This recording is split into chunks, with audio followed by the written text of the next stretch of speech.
जय हिंद। देखिए, हम आपको पहले वाले क्लास में आपको बताए थे कि अजरबैजान और आर्मेनिया के बीच में नोगोर्नो को लेकर एक विवाद हो गया है। अब ये विवाद को लेकर इन दोनों में आपस में लड़ाई हुआ। आर्मेनिया ने क्या किया, अजरबैजान के जहाज को, हेलीकॉप्टर को मारकर गिरा दिया यहाँ पर। अब इन दोनों में विवाद चल ही रहा था कि अब आप यहाँ पे पूरे दुनिया के नक्शा में देखेंगे तो ये आर्मेनिया है, ये अजरबैजान है और ये आर्मेनिया है। अब यहाँ पर हिंदुस्तान है तो आप देख रहे हैं ये कितनी दूरी है यहाँ से। इंडिया इसलिए रख रहे हैं ताकि आपको पता रहे कि इंडिया से इसका क्या इफेक्ट पड़ेगा। अब यहाँ पर भाई साहब ये तुर्की हैं। तुर्की ने आज एक अलग सा कांड कर दिया। तुर्की के जहाज ने घुसकर आर्मेनिया में आर्मेनिया के जहाज को मार के गिरा दिया। मतलब अजरबैजान के साथ तुर्की इस कदर है कि आर्मेनिया में घुसकर हमला कर दिया, जबकि इस स्थिति 2 दिन पहले उल्टी थी। आर्मेनिया फ्रंट फुट पर था, आर्मेनिया हमलावर हो गया था, इसने अजरबैजान के जहाज को मार के गिरा दिया था। अजरबैजान ने किसको बोला? तुर्की को बोला। अजरबैजान बोला तुर्की को, तुर्की ने मार के आर्मेनिया का SU-25 है, 35 नहीं है, SU-25 एक पुराना किस्म का जहाज है, हालांकि ये डबल इंजन का था ये, लेकिन ओल्ड डेटेड था, तो इसको मार के गिरा दिया। तुर्की ने F-16 नामक जहाज से मार के गिरा दिया। ये काफ़ी एडवांस जहाज है और इसने कई सारे लड़ाइयों में इसको परखा जा चुका है। अब इस पर भड़क गया है आर्मेनिया। आर्मेनिया का क्या कहना है? आर्मेनिया कह रहा है कि देख भैया, आर्मेनिया ये भाग गया रूस के पास। रूस में आर्मेनिया क्यों भागा? ये है आर्मेनिया, ये भागा है रूस में। रूस में इसने कैस्ट्रो सेना के पास भाग गया। कैस्ट्रो का फुल फॉर्म होता है कलेक्टिव सिक्योरिटी ट्रीटी ऑर्गेनाइजेशन। इसकी स्थापना 1985 में हुई थी। इसमें कहा गया है कि यहाँ पर टोटल 6 देश थे, यहाँ पर उस समय तो 8 थे। अभी क्या है, कहा गया कि इन देशों पर अगर कोई हमला करेगा तो हम सब मिलकर उसको मारेंगे। मतलब एक पर हमला सब पर हमला माना जाएगा। तो सीधे भाग रहा है ये कैस्ट्रो के पास। रूस कह रहा है कि नहीं नहीं, रुको रुको, अभी हम लोग इसको समझते हैं, ऐसा ऐसा थोड़ी ना हमला कर देंगे तुर्की पर। रूस डर रहा है। रीजन समझिए क्या है कि जो तुर्की है ना, तुर्की नाटो का सदस्य है। तुर्की जो है वो नाटो का फुल फॉर्म होता है नॉर्थ अटलांटिक ट्रीटी ऑर्गेनाइजेशन। इसकी स्थापना 1949 में हुई थी। इसमें 29 देश है, पहले 28 थे। अब इनका देखिए, ये जो ब्लू कलर से रंगे हैं ये ससुरे हैं सब नाटो वाले देश। अब इनका भी सेम नियम है कि हमारे किसी एक पर हमला मारेगा तो हम सब मिलकर मारेंगे। अब इसमें फंस गया है रूस कि अगर वो आर्मेनिया के चक्कर में आएगा तो मरा जाएगा, क्योंकि रूस की अर्थव्यवस्था भी उतनी अच्छी है नहीं। रूस तो अब पूरी तरह से बिखर रहा है वहां पर, और ये सब छोटा छोटा चक्कर में। इधर टर्की एकदम भयानक चल रहा है, टर्की एकदम मन बढ़ी पर है। आप देख रहे हैं इधर कुछ सालों में टर्की के जो तैयबुल अर्दोगान है कुछ ज्यादा ही एग्रेसिव हो रहे हैं यहाँ पर। अब नाटो वाले इनको समझा रहे हैं, और ये नाटो के नेतृत्व में सबसे आगे अमेरिका, ब्रिटेन, फ्रांस है। ये तुर्की को समझा रहे हैं, पगला कहीं का तोरे चक्कर में हम सब लोग मार करेंगे। और यहाँ पर अगर इसको देखेंगे कैस्ट्रो को, तो ये समझा रहा है आर्मेनिया को कि भाई अभी शांति से माहौल को बचा लो। अब इसमें भारत देख रहा है, भारत कहाँ पे, इससे पहले वाले में भी आपको समझाए थे। अब जरा समझिए कि तुर्की अपने आप को इतना हीरो क्यों समझ रहा है। तो अगर आप आज से 400 साल पीछे जाइएगा ना, तो ऑटोमन राज्य था। ये हरा वाला जो देश देख रहे हैं, इतना बड़ा एक देश था जिसका नाम था ऑटोमन साम्राज्य। ये 3 महाद्वीपों में फैला था। सोचिए कैसे, यूरोप से चालू होता है ये बाल्कन देश से, और ये आर्मेनिया, तुर्की होते हुए ये देखिए ये पाकिस्तान है, ये इंडिया। हम इंडिया हल्का सा दिख रहा था, हम बता दिए ताकि आपको समझने में आसानी हो कि इंडिया के पास तक, ईरान तक ऑटोमन साम्राज्य था। तो ये देखिए अफ्रीका से, यूरोप से एशिया में, फिर अफ्रीका तक में इसका पूरा साम्राज्य फैला था ऑटोमन साम्राज्य का। लेकिन धीरे धीरे ऑटोमन साम्राज्य क्या होने लगे, बिखरने लगे। जब ऑटोमन साम्राज्य था 19वीं सदी में, ऑटोमन साम्राज्य का बिखराव चालू हुआ, तो उस समय यहाँ है टर्की। आज का टर्की यहीं पर है। ऑटोमन साम्राज्य की राजधानी यहीं हुआ करती थी, कुस्तुनतुनिया में। आज के समय में यहाँ इस्तांबुल है। अब ये तुर्की के जस्ट बगल में ये आपका आर्मेनिया है और ये अजरबैजान है। तो आर्मेनिया में उस समय यहूदी और जो ईसाई थे उन लोगों का यहाँ पर बहुत सी ज़्यादा नरसंहार किया गया। नरसंहार उसे कहा जाता है जब आप बिना वजह किसी व्यक्ति को सामूहिक, उस जाति के लोग या उस भाषा को बोलने वाले लोगों को मारने लगते हैं। इसे क्या कहा जाता है? सामूहिक नरसंहार कहा जाता है। तो उस समय ऑटोमन साम्राज्य वालों ने इसका बहुत बुरा आर्मेनिया का नरसंहार किया था, जो इतिहास के काले अक्षरों में लिखा गया है।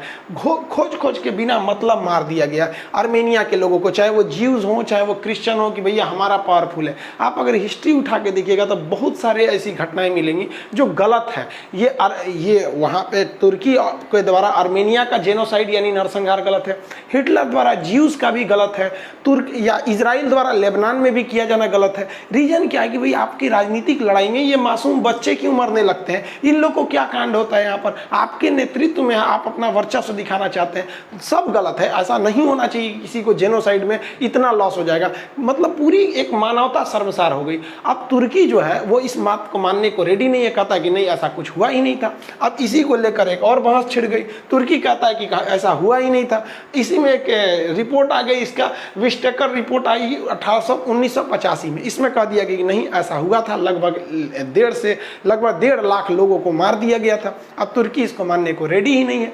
इतना कि अगर आप तुर्की में इंटरनेट पे जाके इसको सर्च कर देते हैं या कोई वीडियो अपलोड करते हैं या कुछ इस पर पब्लिश कर देते हैं, ब्लॉग लिख देते हैं, तो आपको जेल हो जाएगी तुर्की में। ये तुर्की में भाई साहब इतना खतरनाक रूल बना दिया इन लोगों ने। अब तुर्की का साथ देने के लिए बेताब बैठे हैं, कौन, ये पाकिस्तान भाई साहब। इनको क्या करना है, ये जानते हैं कि तुर्की के पास टेक्नोलॉजी है, तुर्की के पास पैसा है, ईरान के पास पेट्रोल है और आतंकवादी के पास तो इन लोग की कोई कमी ही नहीं। तो ऐसा गठबंधन बहुत ज़बरदस्त रहेगा, पूरी दुनिया को हम लोग चला सकते हैं लोग यहाँ पर।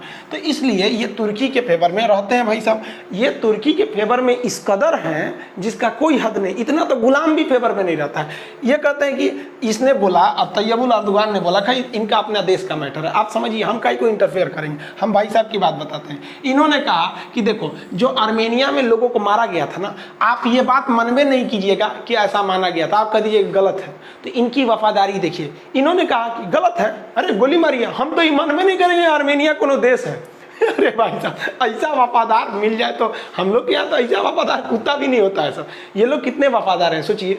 इन्होंने कहा कि आप बस ये मत मानिएगा कि आर्मेनिया में हत्या हुआ था, ये एक कदम और आगे, आर्मेनिया को देश नहीं मानता है। भाई साहब तो 2-4 साल और वेट कर, कहीं ऐसा ना हो कि हम लोग एक नक्शा से देश गायब हो जाए। बताइए ये कितना गलत मानसिकता है। भाई कोई घटना हो गई थी, जरूरी है, हर देश में होता है। आप हमारा इतिहास उठा के देखेंगे, हिंदुस्तान में कलिंग युद्ध में अशोक ने कितना को मार दिया, तो क्या हम लोग ये कह देने लगेंगे कि कलिंग था ही नहीं, अशोक था ही नहीं? अरे भैया इतिहास में कुछ घटनाएं हो जाती हैं, हम लोग तो स्वीकार करते हैं और सहज स्वीकार करते हैं कि अशोक इतना क्रूर था जिसने कलिंग में लाश बिछा दिया। लेकिन वही अशोक फिर सुधर भी तो गया। तो भैया गलती करना इंसान की पहचान है, लेकिन सुधर जाओ भैया, फिर ये कहने का सेंस तो ये मानता ही नहीं है यहाँ पर। अब इसमें भारत लपेटे में आता है, इसको क्या फायदा है?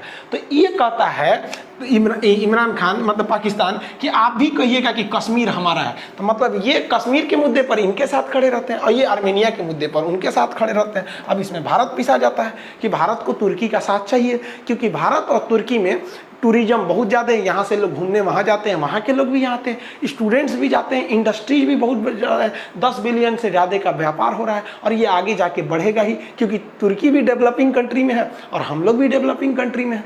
हम लोग भी अच्छे हैं, लेकिन हम लोग को आर्मेनिया को भी लेके चलना है। आर्मेनिया को भी हम हथियार दे रहे हैं। अजरबैजान भी हमारे लिए ज़रूरी है। रीजन समझिए, हमारे लिए सब जरूरी है भैया। हमको क्या ज़रूरत है दूसरे के मच में पढ़ने के लिए? देखिए तुर्की से हमको ट्रेड करना है, पहला रीजन। तुर्की हमारे लिए ज़रूरी है, तुर्की से ट्रेड करना है। आर्मेनिया को हम हथियार बेचते हैं और अजरबैजान फ्यूचर में हमको पेट्रोल की सप्लाई कर सकता है। तो हमको इन तीनों से संबंध बना के रखना है, लेकिन ये ध्यान रखना है कि हमारा अपना घाटा ना हो। इसलिए तुर्की वाला थोड़ा ज़्यादा होशियार बन रहा है। तो ये तुर्की वाला पाकिस्तान से कुछ ज़्यादा साठगांठ कर लिए थे, तो इनको समझ में नहीं आ रहा है कि इधर मोदी बैठल है। ई का किए यूएनओ में गए थे भाषण देने के लिए।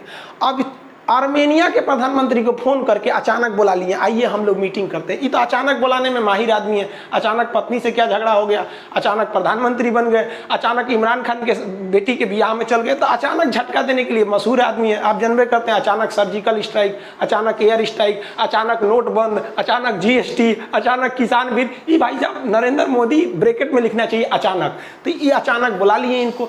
अब तुर्की वाले को भाई साहब को बुरा लग गया। अब मोदी जो है हमारे देश के प्रधानमंत्री, ये क्या संदेश देना चाहते हैं? ये यही देना चाहते हैं कि भाई साहब अगर आप पाकिस्तान के साथ मिलके, कोई दिक्कत नहीं है, अगर आप पाकिस्तान से मिलकर कश्मीर का मुद्दा उठाइएगा तो याद रखिए कि हम भी आर्मेनिया से उठकर आर्मेनिया के साथ मिलकर और आर्मेनिया के जेनोसाइड का मुद्दा उठाएंगे। पाकिस्तान अगर किसी मुद्दा को उठाता है तो दुनिया में उसकी कोई खास वैल्यू नहीं होती है, लेकिन अगर भारत उठा दे तो दुनिया का सबसे बड़ा लोकतंत्र है हम लोग। यहाँ पर हमारी बात की वैल्यू होती है कि ये लोग फालतू बातें नहीं उठाते हैं। इसलिए तुर्की वाले भाई साहब हम आपसे हाथ जोड़ के कहते हैं कि देखिए हमसे आपका रिश्ता अच्छा है, लेकिन कश्मीर मुद्दे के ऊपर पे आप आएंगे ना तो देश से बड़ा हमारे लिए कुछ नहीं होता है। कुछ को छोड़ सकता है आदमी, पहले देश हो गया, बाद में कुछ देखेंगे लोग। तो हमें व्यापार भी करना है, हमें तुर्की चाहिए फ्यूचर के लिए, आर्मेनिया चाहिए पेट्रोल के लिए, हथियार बेचने के लिए, और अजरबैजान चाहिए पेट्रोल के लिए। लड़ो ससुरो तुम लोग यहाँ पे, हम लोग को क्या मतलब है, हम लोग को बस साइड से रहना है। लेकिन हाँ भाई देश के मैटर पे आओगे ना तो हम लोग किसी को ना सुनने वाले हैं, चाहे कुछ हो जाए। रूस हमारा इतना अच्छा दोस्त है, रूस चिल्लाते रह गया कि आप अमेरिका से हथियार मत खरीदिए, लेकिन हमारे देश को जरूरत था एडवांस, हम खरीद लिए। और वही अमेरिका चिल्लाते रह गया कि रूस से आप S-400 मिसाइल मत खरीदिए, हम खरीद लिए। क्योंकि हमारे लिए जाति धर्म मजहब दोस्ती साइड में, सबसे पहले देश, हमारा देश रहना चाहिए, बाद में कुछ रहे चाहे ना रहे।